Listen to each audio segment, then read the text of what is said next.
कितनी बार कहा था इन लोगों से कि घर गंदा मत रखा करो, लेकिन फिर भी इन लोगों ने घर गंदा रखा। रोज मुझे ऑफिस से आकर 3 टाइम के बर्तन धोने पड़ते हैं। सविता बर्तन धोने के बाद हॉल में आती है जहाँ सभी लोग बैठे हुए होते हैं। सविता कहती है, माँ जी, पंडित जी को अभी फोन लगाइए और उन्हें यहाँ बुलाइए।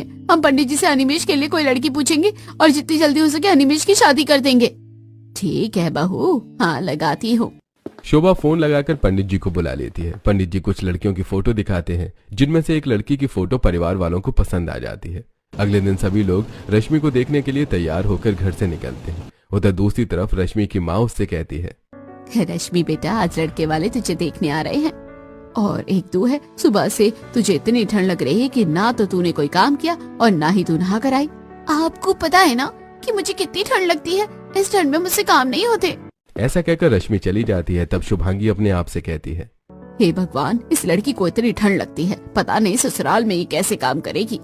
ऐसा कहकर शुभांगी काम में लग जाती है। थोड़ी देर बाद अनिमेष अपने परिवार वालों के साथ वहां आता है। रश्मि सभी के लिए नाश्ता लेकर आती है और सभी लोगों को रश्मि बहुत अच्छी लगती है। तब शोभा कहती है, बहन जी, मुझे तो आपकी बेटी बहुत पसंद है, हमारी तरफ से तो ये रिश्ता पक्का समझिए। इस तरह अनिमेष और रश्मि का रिश्ता पक्का हो जाता है। समय बीतता है और बीतते समय के साथ 2 महीने के अंदर अनिमेष और रश्मि की शादी हो जाती है और रश्मि दुल्हन बनकर अनिमेष के घर आ जाती है। सविता रश्मि का गृह प्रवेश करवाती है। उसके बाद कहती है, देवरानी जी, बाहर बहुत ठंड है, जल्दी अंदर आइए। अब रश्मि कलश गिराकर गृह प्रवेश करती है और अंदर आती है। तब उसकी जेठानी कहती है, देवरानी जी, अपने कमरे में जाकर आराम कर लीजिए, बाकी की रस्में कल सुबह होगी। अब रश्मि अपने कमरे में चली जाती है और कमरे में जाते ही कपड़े चेंज करके रजाई के अंदर घुस जाती है और अनिमेष से कहती है, बाप रे, कितनी ज्यादा ठंड है। अगर मुझे पता होता कि शादी में इतनी ठंड लगेगी तो मैं माँ से कहकर अपनी शादी पोस्टपोन करवा देती। अरे रश्मि, अच्छा ही हुआ कि तुम्हें नहीं पता था, वरना तुम जैसी सुंदर पत्नी मुझे देर से मिलती। अनिमेष की बातें सुनकर रश्मि मुस्कुरा देती है।